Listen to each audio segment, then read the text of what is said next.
Olá, meu nome é Silvia, eu sou colaboradora de uma casa espírita em São Paulo. Ela fica localizada na Zona Norte, no Parque Peruche. O nome é Núcleo Espírita Segue a Jesus, NEG.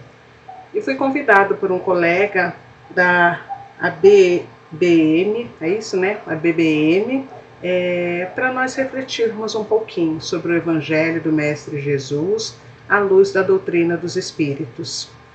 Antes, a gente vai fazer uma leitura para irmos nos preparando.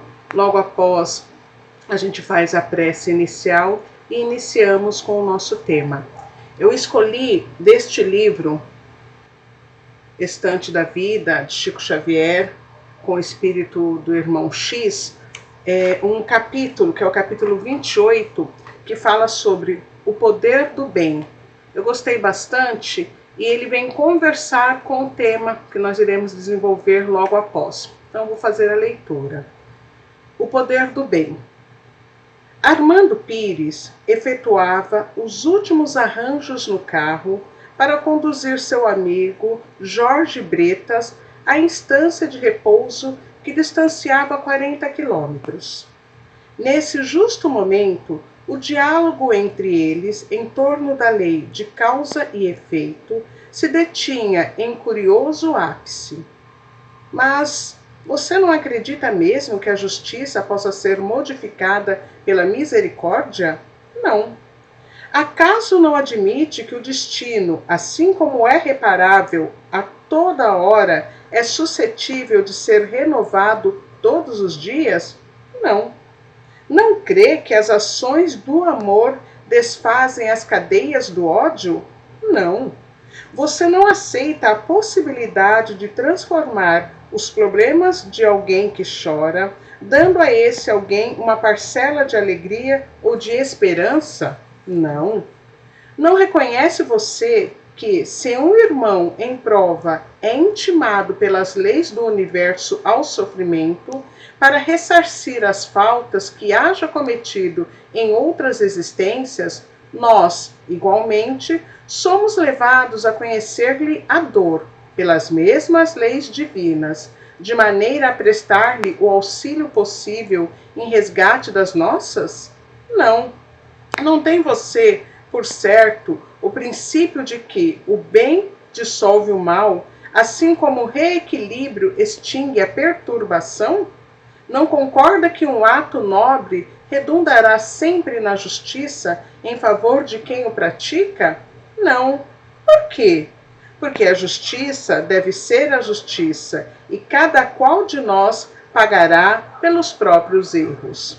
Céus, mas você não aceita a ideia de que migalhas de amor são capazes de funcionar em lugar da dor ante os foros celestes? Assim como as pequenas prestações, na base da equidade e da diligência, podem evitar que uma dívida venha a ser cobrada pela força de um tribunal? Não. Em seguida, Os dois se aboletaram no automóvel e o carro chispou. Tarde chuvosa, cinzenta, alguns quilômetros para além da arrancada, um buraco no asfalto sobre alta rampa e forte sacudidela agitou os viajores. Bretas lembrou assustado. Lance perigo, convém parar. Tapemos o buraco ou coloquemos aqui algum sinal de alarme, pelo menos alguns ramos de arvoredo que advirtam quem passe. Nada disso, protestou Armando decidido. A obrigação é da turma de conversa. Os outros motoristas que se danem. Não somos empregados de ninguém. Atingidos o local de destino, Bretas recolheu-se ao hotel, agradecendo o obséquio, e Armando regressou pelo mesmo caminho. Entretanto, justamente no ponto da rodovia onde o amigo desejara auxiliar outros motoristas com socorro oportuno, Pires, em grande velocidade, dentro da noite, encontrou a cova profundamente alargada pelo aguaceiro e o carro capotou, de modo espetacular, projetando-se barranco abaixo. Depois do acidente, em companhia de alguns amigos, fui visitá-lo no hospital de emergência, a chamá-lo de rosto encontrá-lo, de rosto enfaixado, sob a atenciosa assistência de abnegado ortopedista, que lhe engessara a perna esquerda em frangalhos. Pires não falava, mas pensava. E pensava exatamente nos delicados meandros da lei de causa e efeito, chegando à conclusão de que o mal não precisa ser resgatado pelo mal, onde o bem chega antes. Então, assim, preparado que estamos com essa leitura bendita, que vem trazer para a gente tantos esclarecimentos, tanta luz, que a gente possa, então, nos conectarmos à espiritualidade amiga, que se faz presente no aconchego onde cada um de nós está neste momento. Agradecendo sempre ao Mestre Jesus essa oportunidade bendita que nós temos de aqui estarmos, buscando através dos seus ensinamentos, do teu Evangelho, da tua boa nova, compreender os caminhos que trilhamos nesta vida, compreender a necessidade que cada um tem de modificar-se, de evoluir, de progredir nesta seara bendita que é o teu Evangelho, de reavivar em nossas mentes, em nossas consciências, a lei do nosso Pai Criador e de muito mais do que compreender, reavivar, de vivenciar, de estarmos na vida em atitudes que venham de encontro às leis do nosso Pai Criador, que venham de encontro aos ensinamentos do nosso Mestre querido, tendo a certeza que somos sempre amparados pela espiritualidade amiga,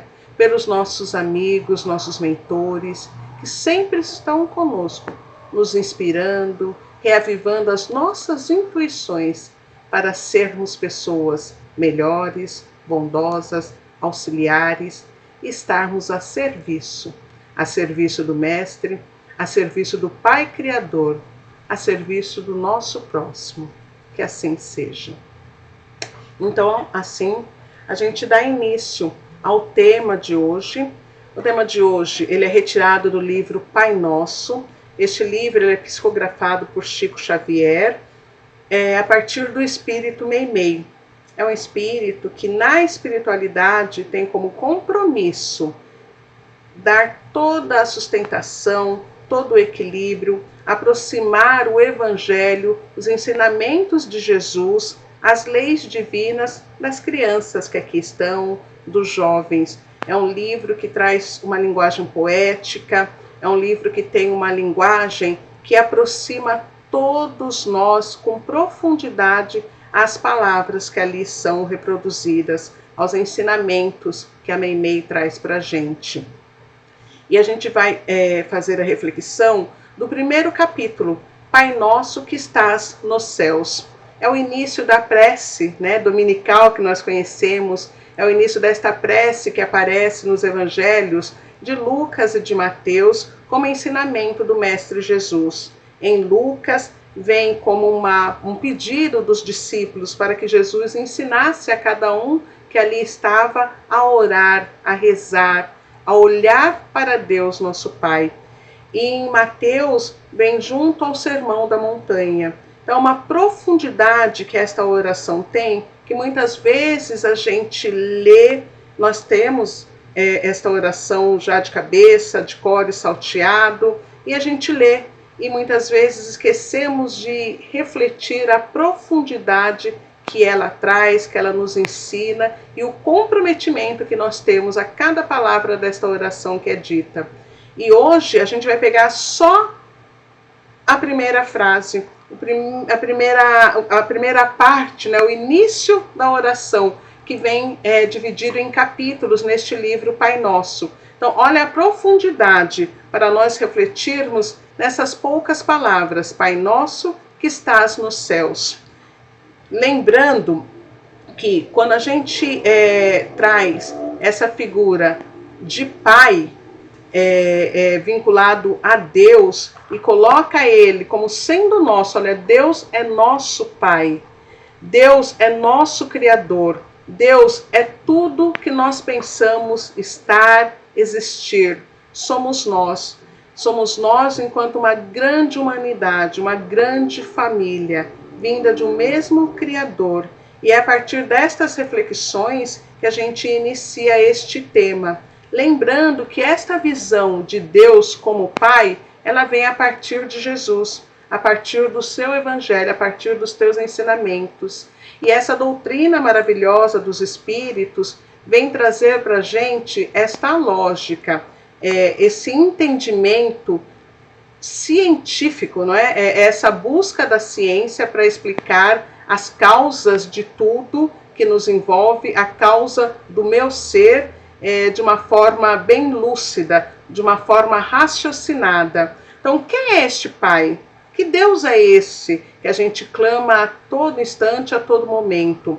A doutrina dos Espíritos apresenta no Livro dos Espíritos, é a questão número 1, que é Deus. Ela traz esse pronome que, dando uma indefinição e atribuindo a algo, a uma coisa, e não a um ser especificamente. Se eu estivesse atribuindo a um ser humano, seria quem é Deus? Mas é colocado essa pergunta por Kardec aos Espíritos, que é Deus? Por quê? Porque a gente não consegue ainda compreender, nós não conseguimos ter noção desse todo que é Deus. E também a gente já começa a ir se desvencilhando a partir da luz que a doutrina dos Espíritos nos traz, desta imagem de Deus semelhante a nós, seres humanos, com o corpo, com a fisionomia, com ideias que se aproximam daquelas que nós caminhamos aí no decorrer das nossas existências. Então a gente coloca a partir deste que é Deus,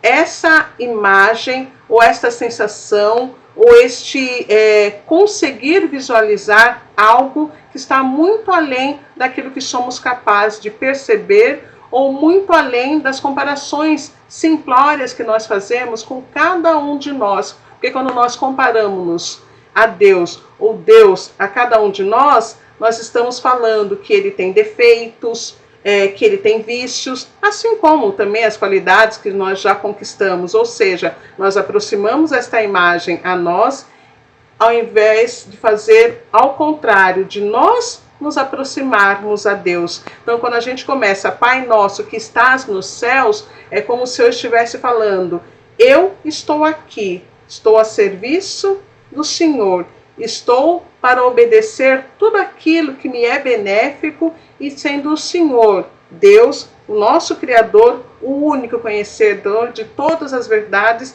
e daquilo que realmente seja necessário para mim, para cada um de nós. Quando a gente traz Deus como Pai, como Criador, com toda essa amorosidade, foi um processo que foi ocorrendo dentro da humanidade, conforme nós, enquanto espíritos, reencarnando em vidas sucessivas, fomos alinhando a nossa consciência à intelectualidade que fomos adquirindo, aos conhecimentos que fomos tendo. Então a gente vai se distanciando de Deus, aquele Deus de Abraão, aquele Deus único, que ele começa a trazer para a gente essa ideia de Deus único, mas sem ao certo caracterizá-lo de uma forma mais real, mais visível para cada um de nós. A gente vai se distanciando daqueles deuses que nós temos na época de Roma, onde trazia vários deuses com características humanas, que nada mais era do que espíritos. Nós somos médiuns, né? A humanidade é médium, independente de ser espírita. Então, naquela época, espíritos já se faziam presentes na vida daqueles que estavam reencarnados, e cada um com as suas características, com os seus conhecimentos, eles iam revelando coisas que já eram das suas competências.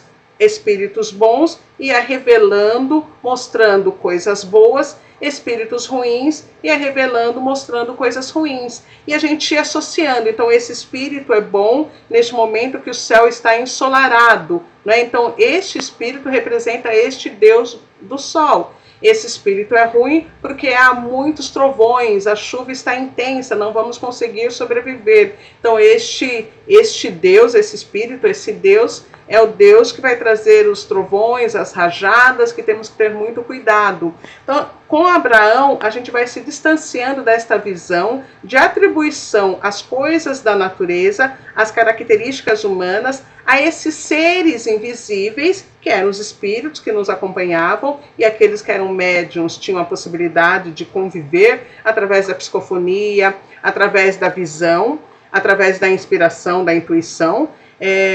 Aí a gente vai se aproximando desses deuses, e Abraão já vai mostrando para a gente que eu não tenho essa quantidade de deuses, eu tenho um Deus único, um Deus que olha por todos nós, mas ainda não era este Deus Pai, esse Deus amor. O próprio Moisés, que comunga da visão de um Deus único, ele foi necessário àquela época a ele, até mesmo para educar aquele povo simples, ignorante, com poucos conhecimentos, um Deus mais punitivo, um Deus que era um juiz que iria sentenciar se você estava certo ou errado. Então, dentro das leis que Moisés foi trazendo para a gente, dentro dos mandamentos, a gente tinha ali uma série de mandamentos que eram leis humanas, necessárias para controlar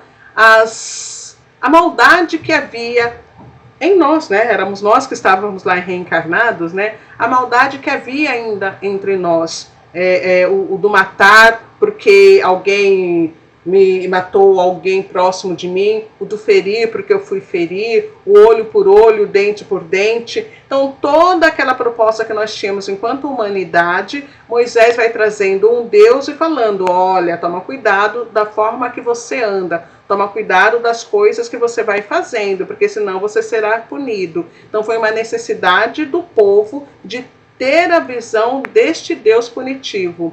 Aí chega Jesus e vem, ele diz, não é? Eu não vou derrogar as leis, eu vou apenas dar uma clareza, uma luz dentro dessas leis. E que luz que é essa? É a luz do amor, é a luz dos bons sentimentos, para que eu tenha, para que eu possa olhar as coisas, olhar as situações, olhar o outro com toda a amorosidade que é possível dentro de nós. Então Jesus apresenta esse Deus Pai. É só a gente pensar nos nossos pais da humanidade. Qual pai? Pai mesmo, eu não estou falando aquele que põe no mundo. O pai. Qual pai que é o mal do seu filho?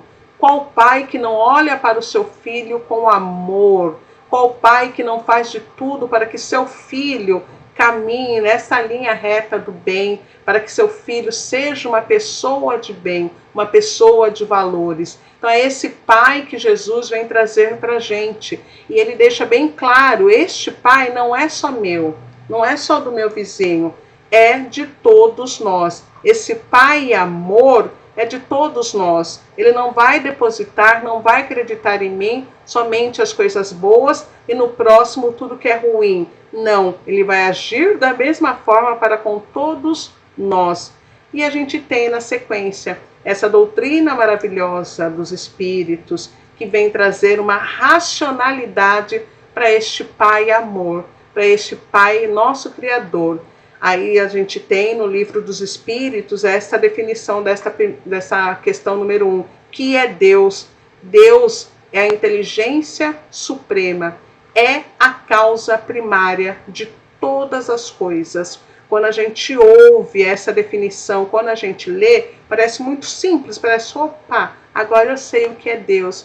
Mas ali no nosso dia a dia ainda é muito difícil a gente reconhecer Deus, saber o que é Deus e definir verdadeiramente o que é Deus. Mas a gente vai caminhando, a gente vai buscando dentre o próximo, a natureza, as coisas que nos rodeiam, aquilo que vai acontecendo conosco, tendo esta clareza da doutrina dos Espíritos, aí a gente vai pontuando pouco a pouco, não é? Este Deus, este Criador, este Pai que não esquece de nenhum dos seus filhos, em momento algum.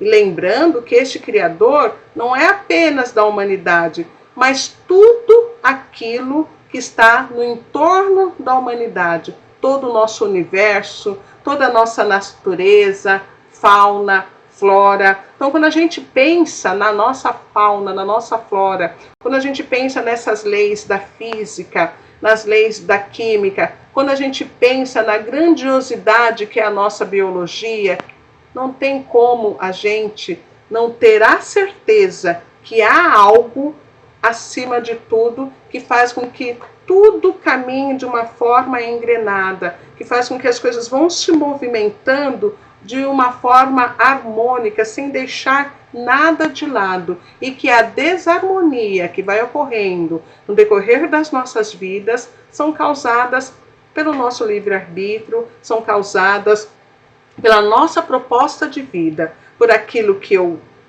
sou capaz de conhecer, de reconhecer, pelas minhas teimosias, mas que a gente tenha certeza que através dessas reencarnações, que também pela misericórdia divina, nós temos a oportunidade de sempre retomar, de resgatar aquilo que deixamos em stand-by, numa pendência, de nos reeducarmos através das reencarnações sucessivas, a gente vai compreendendo cada vez mais que Deus é o nosso Pai Criador. E não tem como aí a gente cometer algumas besteiras, não é? Que já sinalizam na nossa consciência que não são mais necessárias, que não são adequadas e que não é legal fazer para comigo e para com o meu próximo.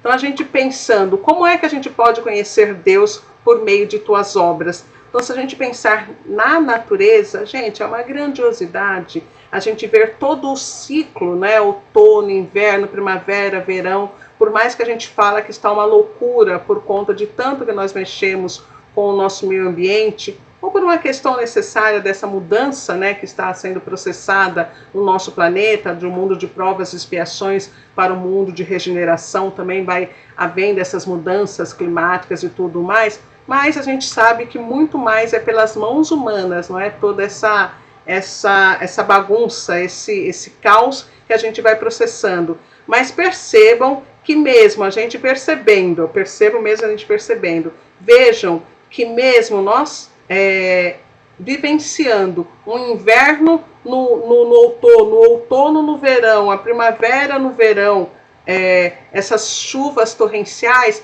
observem a natureza, observem as árvores, elas seguem ainda aquele ciclo necessário, ficarem árvores, plantas, flores mais frondosas durante a primavera, de ficarem mais secas durante o inverno, de começar a germinar de uma forma muito mais abundante durante o período de chuvas. Então é um todo harmonioso, não há como nós atribuirmos esta harmonia às nossas simples mãos singelas humanas.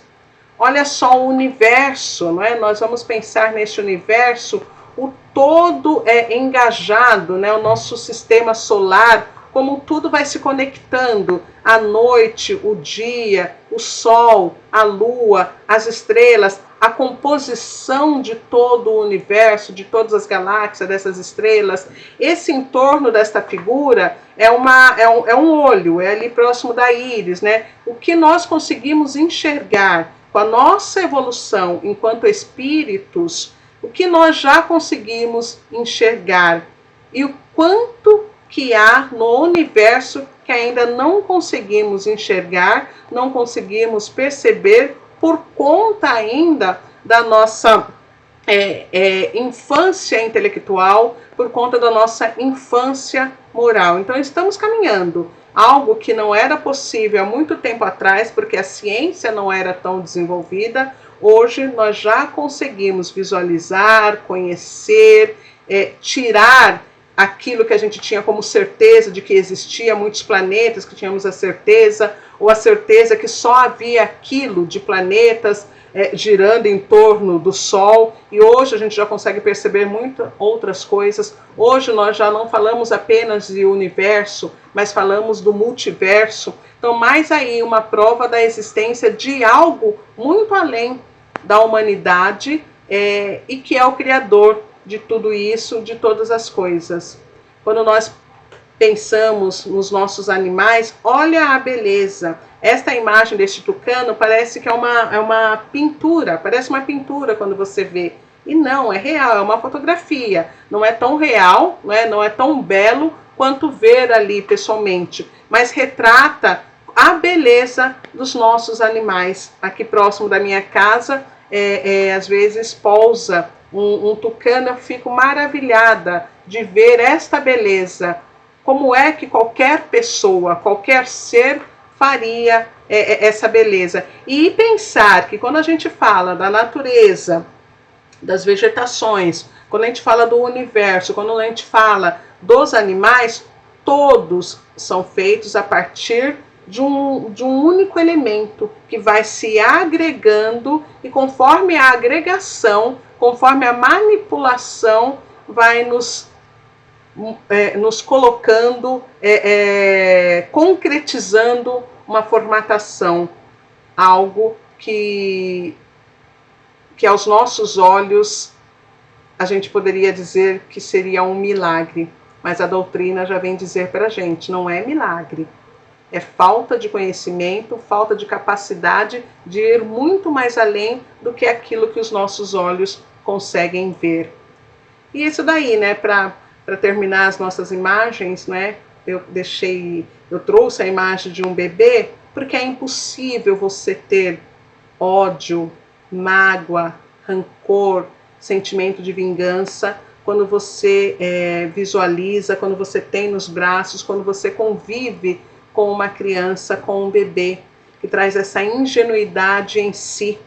Olha a beleza, olha a misericórdia do nosso Pai, quando nos coloca em contato com as crianças. Crianças que são espíritos como nós, com débitos que ainda precisam, né, se reaver com as leis divinas, com valores já conquistados, muitas vezes com desavenças espirituais de muitas vidas aí com cada um de nós, mas vem em forma de bebê, e a gente vai aprendendo a amar aquele que muitas vezes poderia ser o nosso inimigo. E a gente coloca neste ser todo o amor que é possível nós termos, e ali a gente vai pagando as nossas dívidas. Olha a misericórdia do nosso Pai, olha quão grandioso é esse Criador, e é nosso, não é somente meu, é de cada um de nós. Então, pensando ainda nesse que é Deus, então a doutrina dos Espíritos vem trazendo esses atributos. Atributos envolvem a cada um de nós, que somos centelhas divinas, que está contido em cada um de nós partes de Deus. Então, olha os atributos de Deus, para que a gente caminhe na firmeza, que nessa proposta de progredirmos espiritualmente, moralmente, intelectualmente, a gente possa ir agregando alguns desses atributos, não na sua infinitude, porque não somos deuses, mas parte desses atributos que está contido em cada um de nós. Então, Deus é eterno. Ou seja, ele não foi criado, ele simplesmente é, ele simplesmente está, é eterno. Não dá para a gente conceber um começo de Deus e um final de Deus. Se concebermos este começo de Deus e este final de Deus, não é este Deus, há algo além deste Deus que a gente concebe como sendo nosso Pai Criador. Dá para perceber isso? Então Deus é único, Ele é eterno, não foi criado e não vai ter fim. Ele é infinito, está para aí, está no mundo, está na vida de cada um de nós, espíritos, infinitamente. Jamais vai deixar de existir. Ele é imutável, não vai se transformar. É diferente de mim. A cada vida que eu tenho a possibilidade de vivenciar nas minhas reencarnações, eu vou mudando, eu vou agregando com certeza valores. Eu vou progredindo moralmente, eu vou compreendendo as coisas da vida, eu vou agregando mais racionalidade, o meu intelectual vai se desenvolvendo. Então nós somos seres mutáveis, Deus não, Deus já está, não é? Deus é só pensar assim, Deus é, ele sendo, ele é imutável, ele é imaterial, não dá pra gente associar Deus à nossa figura humana. Ah, ele é baixinho, ele é gordinho, ele é um senhorzinho, ele tem barbinha branca. Não tem como.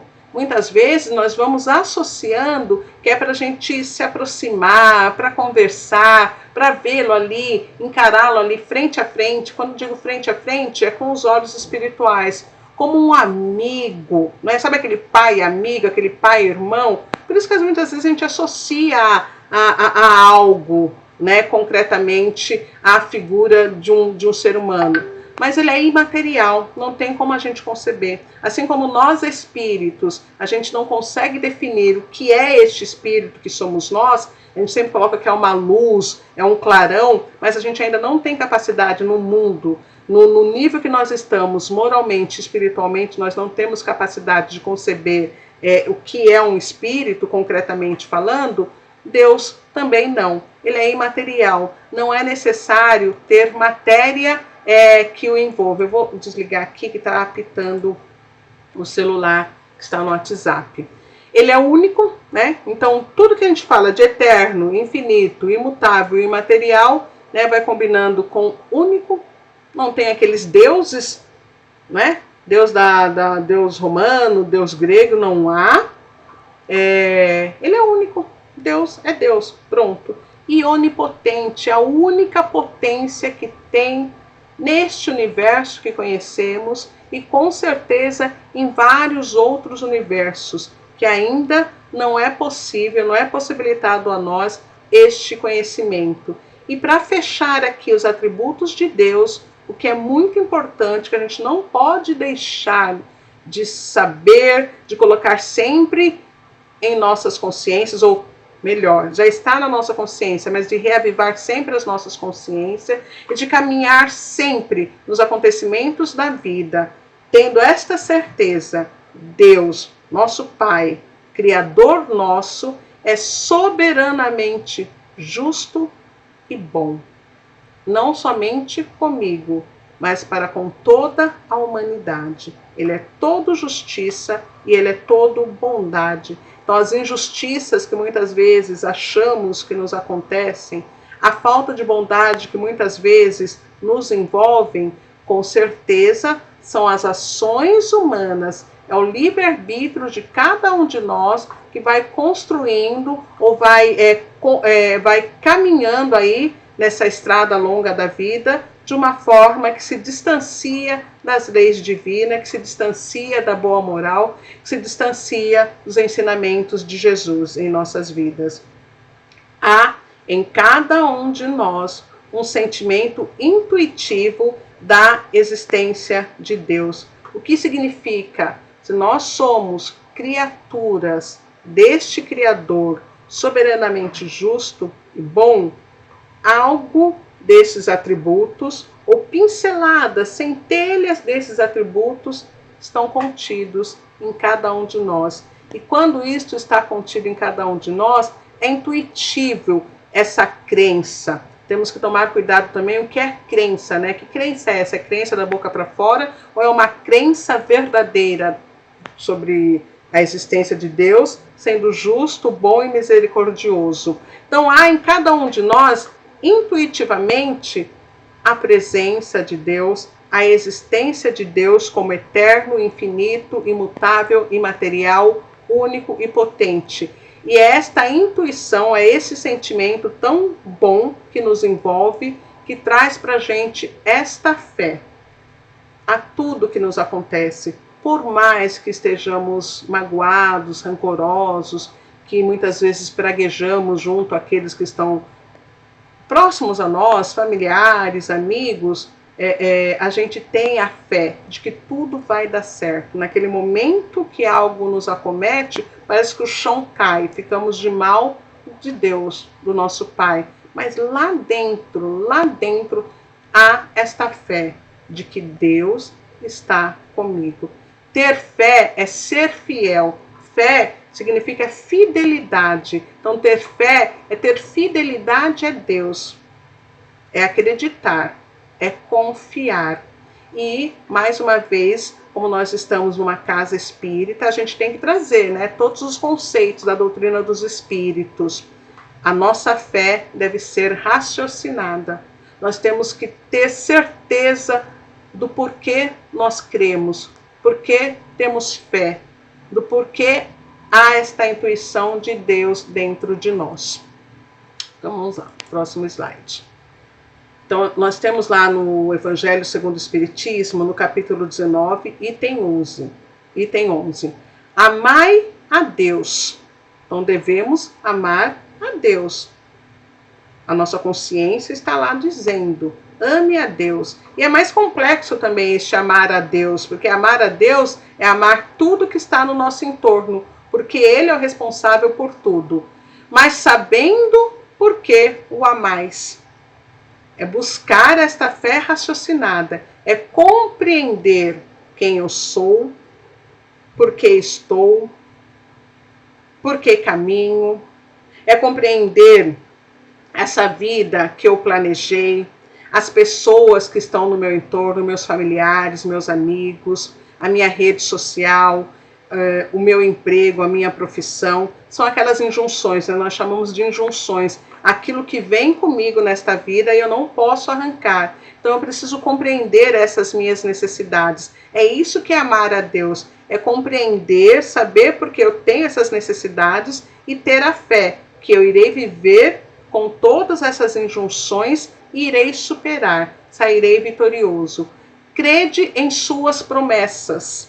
Não promessa da boca para fora, mas daquilo que o nosso Pai diz. Siga em frente, siga com amor, você vai conquistar as bem-aventuranças. O Evangelho de Jesus nos mostra o caminho, mas sabendo porque acreditais nela. Não porque eu tenho que ler o Evangelho, não porque eu tenho que fazer o Evangelho no lar, não da boca para fora, mas dentro de mim, dentro do meu coração, dos nossos corações, nas minhas ações no bem que eu tenho, dentro do meu dia a dia, das atitudes que eu escolho ter.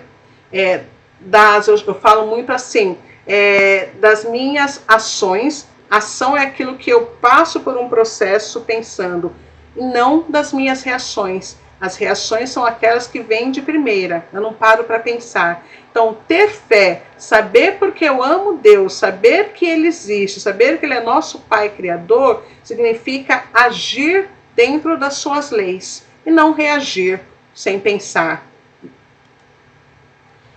Então, Pai Nosso, nome do livro e o comecinho aí do título do tema, né, que nós estamos refletindo.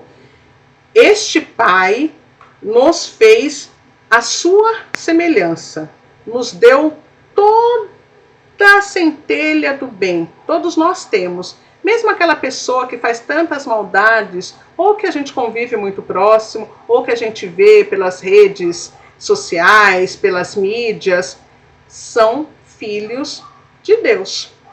Tem dentro de si essa centelha, este amor, tá ali, quietinho, ele vai se manifestar geralmente para as pessoas muito próximas, para o outro ainda não, mas ele tem potencialmente este amor dentro de si. E é isso que a gente tem que reavivar. E é nosso, Pai é nosso. Eu tenho, o próximo tem.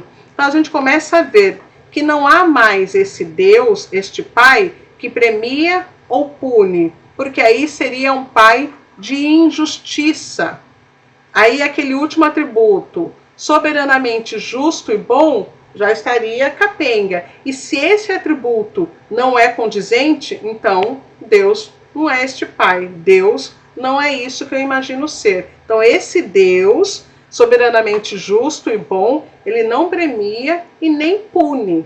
Somos nós que, conforme as nossas existências, conforme as nossas ações ou reações, conforme as nossas escolhas, nos vemos obrigada, a nossa consciência nos obriga a ressarcir aquele mal que nós fizemos ou a incorporar de vez todo o bem que a gente tem. Então a sensação que nós temos é que há parcelas da humanidade que estão sendo premiadas neste momento e parcelas da humanidade que estão sendo punidas. E não há isso. Esses são os nossos olhos mortais. E eu tenho que observar a humanidade a partir dos olhos de Deus. Deus dirige e orienta. Então a gente sempre vai consultar as nossas consciências para saber qual é a melhor forma de agir, qual é o melhor caminho a ser tomado, como é que eu vou me dirigir nesta vida, nestas situações. E eu vou me orientando através das suas leis. Não esquecendo, a leitura que fizemos, o instante da vida, vem falar da lei de ação e reação. É uma lei divina, ela existe para todo e sempre. E ela é muito viva neste nosso planeta, nas condições que nos encontramos ainda enquanto espíritos. Então, a toda ação vai ocorrer uma reação. Isso é uma orientação divina. Quando a gente compreende a lei de ação e reação, a gente está sendo orientado por nosso Pai. Ele corrige e perdoa. Corrige por quê? Porque nas reações que vão acontecendo conosco perante a ação tomada, eu vou para e penso, opa, não posso mais fazer isso. Isso está me machucando, está me magoando e está machucando o meu próximo. Então eu vou me corrigindo. E esta correção que vai processando em cada um de nós, nada mais é de que um perdão, não um perdão do Pai, mas um perdão de nós para conosco mesmo, das atitudes que eu tive lá atrás que não eram nobres e hoje eu consigo reconhecer e não fazer mais, não seguir neste mesmo erro.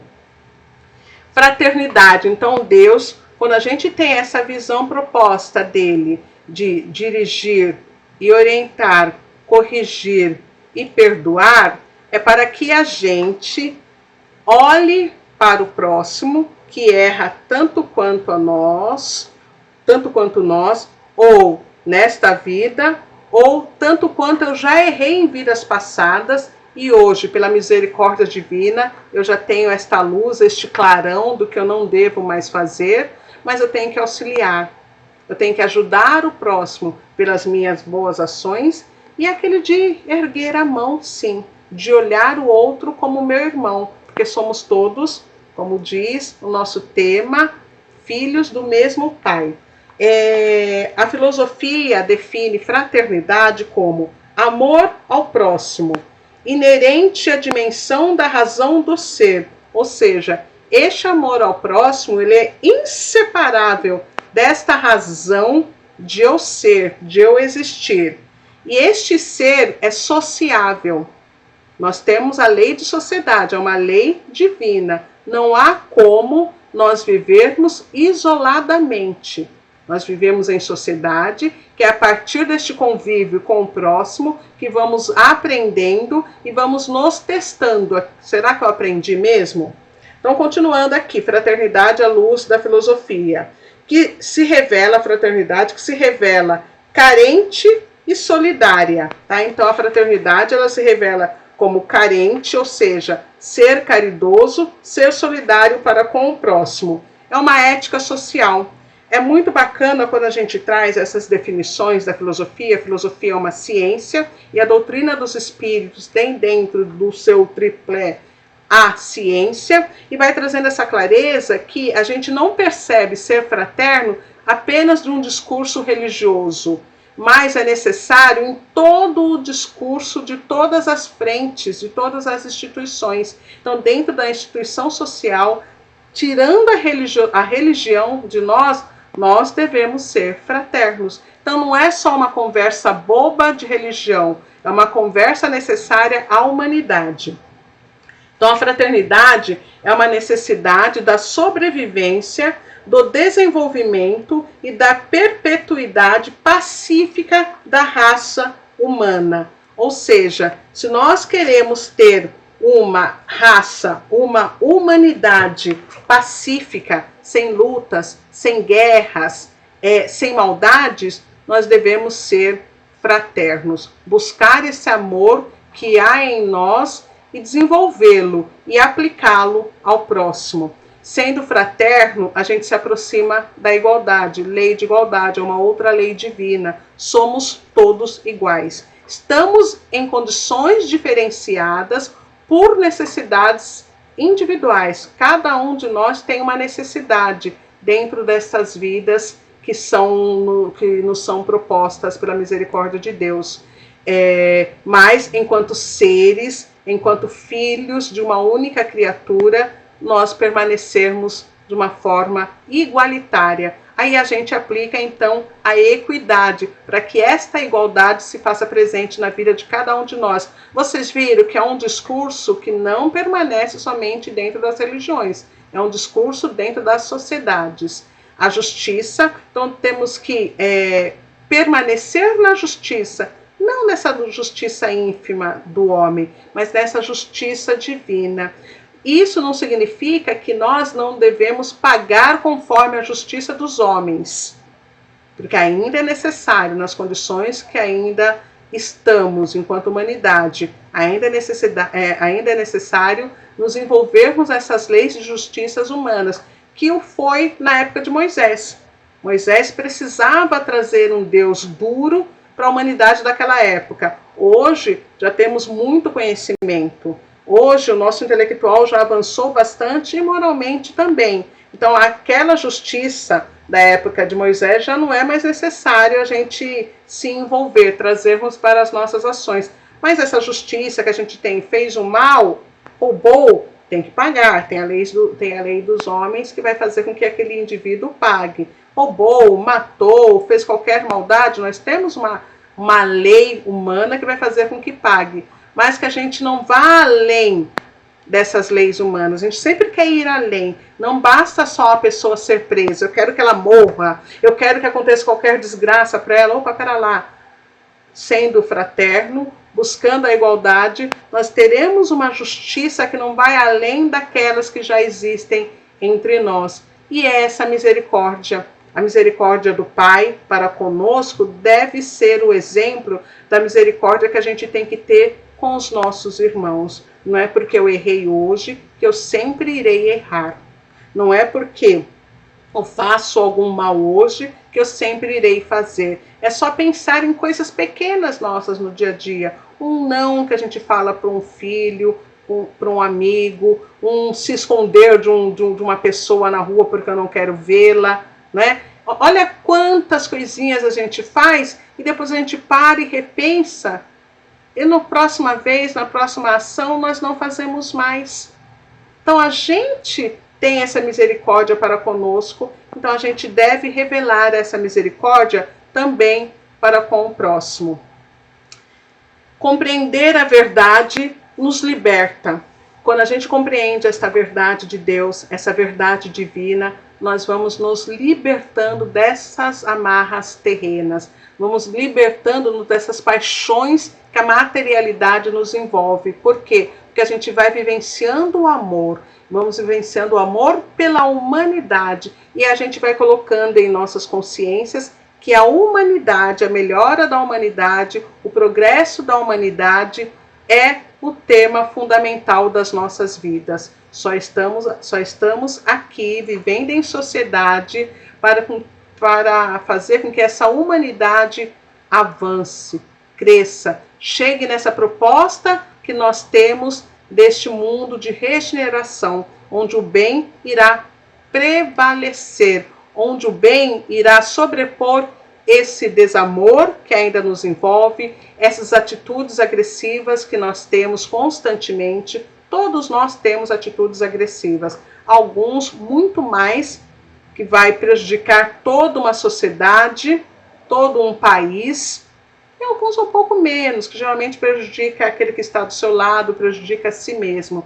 Nossas palavras ainda ferem, precisamos olhar as palavras que saem das nossas bocas. Saem das nossas bocas aquilo que ainda está nos nossos corações. O que está em nossos corações? Como é que eu estou vivenciando? Como é que eu me comporto perto do próximo? Como resolver as questões que interessam à humanidade se os homens permanecem em estado de mútua e contínua agressão? Está lá neste livro, Seara do Mestre, de Pedro Camargo. Nós estamos vivenciando uma época, uma fase de muita agressividade. Agressividade física, verbal, a todo instante. Muitas vezes dói os nossos corações, tantas notícias que a gente que chega até nós. Mas por que isso? Como é que a gente vai resolver? Eu não posso resolver a agressividade do outro, de um momento para o outro, mas eu posso ir resolvendo pouco a pouco a minha agressividade. Eu melhorando, eu estando perto do próximo, e o próximo, pela atmosfera que vai sendo envolvido, pelas energias que emanam de mim, ele vai falar: nossa, que pessoa do bem, que pessoa bondosa, que gostoso estar próximo a ela. Aí ela vai observando como é que eu ajo, como é que eu me porto, e isso vai modificando um pouquinho este próximo. É bem um trabalho de formiguinha, é um trabalho de pouquinho de cada vez. A gente passa de uma reencarnação a outra reencarnação com conquistas imensas, mas que vem vindo de muitas vidas passadas. São muitas vidas para nós sermos o que nós somos hoje. E o quanto ainda precisamos seguir, né? Abandonar esta agressão que muitas vezes está no nosso olhar, nas nossas palavras, nas nossas ações. Nos céus significa justamente isso. Pai nosso que estás nos céus. São muitos mundos, são muitas moradas do nosso Pai.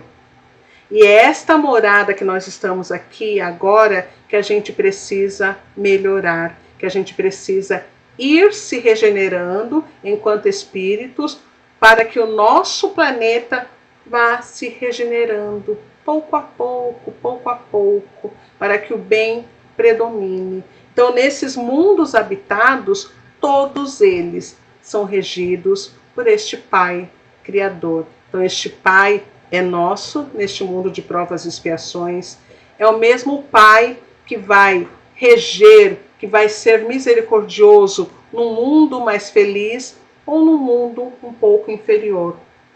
Então, nos céus significa em todos os espaços, aquele que a gente já consegue visualizar, conceber, e aquele que ainda é uma nebulosa, aquele que ainda é um buraco negro, está o nosso Pai.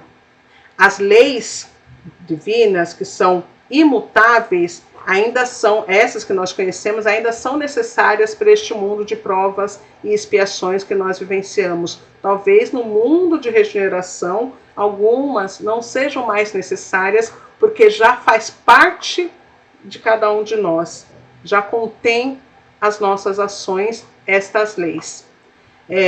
Então, o nosso progresso moral e intelectual que vai fazer com que a gente acesse esses vários céus, de pouquinho em pouquinho, até a gente chegar nessa proposta de espírito com toda a moralidade, este exemplo do que é a perfeição, que é Jesus. É o que a gente consegue conceber hoje como exemplo máximo de perfeição.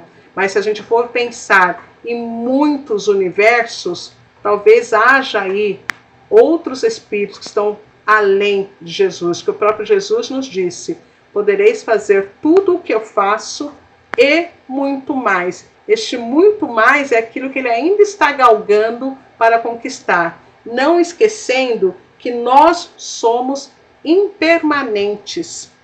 Nós estamos sempre indo e vindo de uma vida a outra, de um planeta a outro, para buscar esta permanência, este ser que nós não sabemos quando vai chegar. E é este movimento, estamos sempre em movimento, que vai nos dando essa possibilidade de se aproximar desta permanência. Não dá para nós concebermos o que é esta perfeição final. Aliás, acho que não há este final, porque estamos sempre evoluindo. Então a gente traz outro conceito aqui. Deus é permanência. Deus é. Nós, humanidades, somos impermanência. Estamos constantemente buscando esse vir a ser. Estamos constantemente num dever. Não há como nós sabermos qual é o final.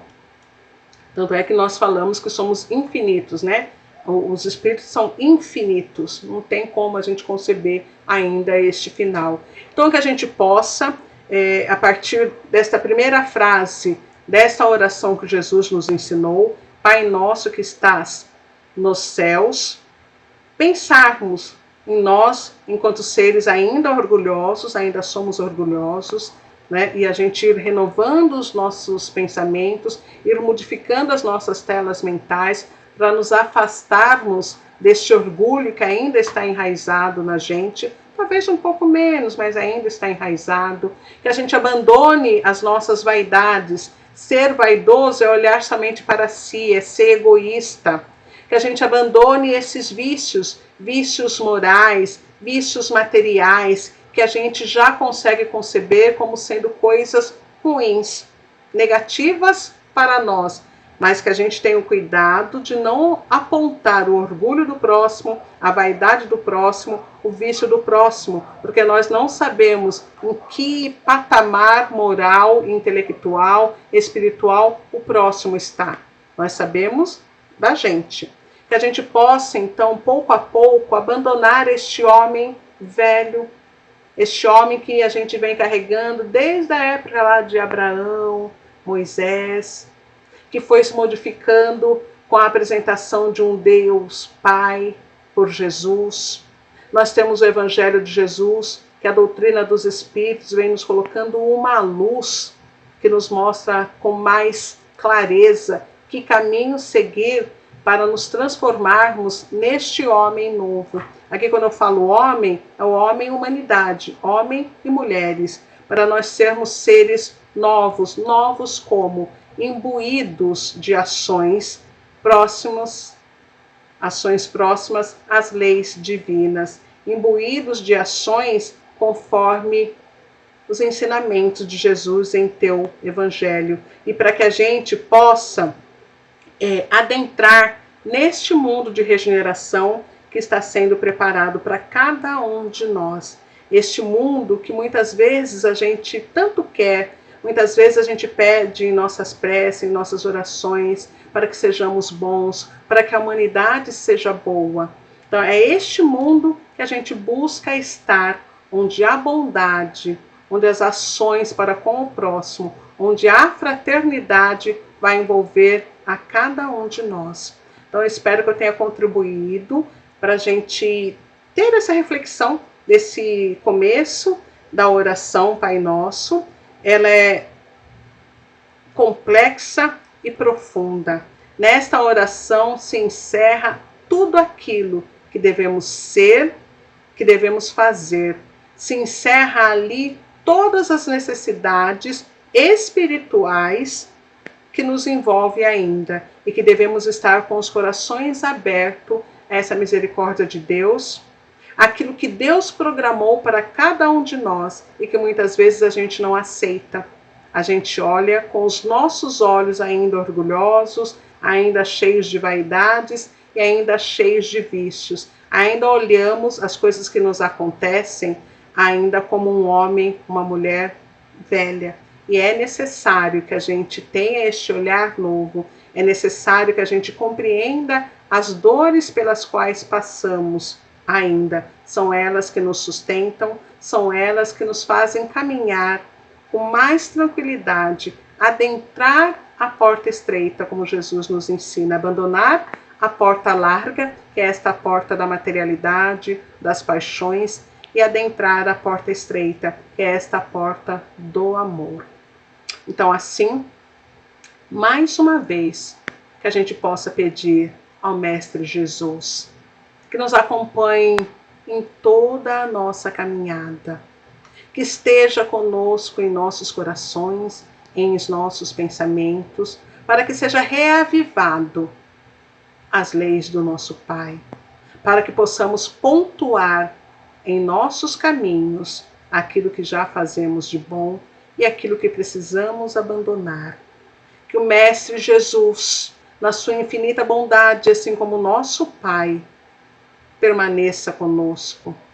Que o Mestre Jesus nos fortaleça, permitindo para que a espiritualidade amiga esteja sempre nos amparando, esteja sempre nos assoprando ali na orelha. Isto não é bom, isto não é legal. Você já compreende, você já sabe o que é o certo, para que as nossas inspirações e aquilo que já há conquistado em nós, aquilo que a nossa intuição sinalize, seja mais forte ainda que as mazelas que nos acompanham.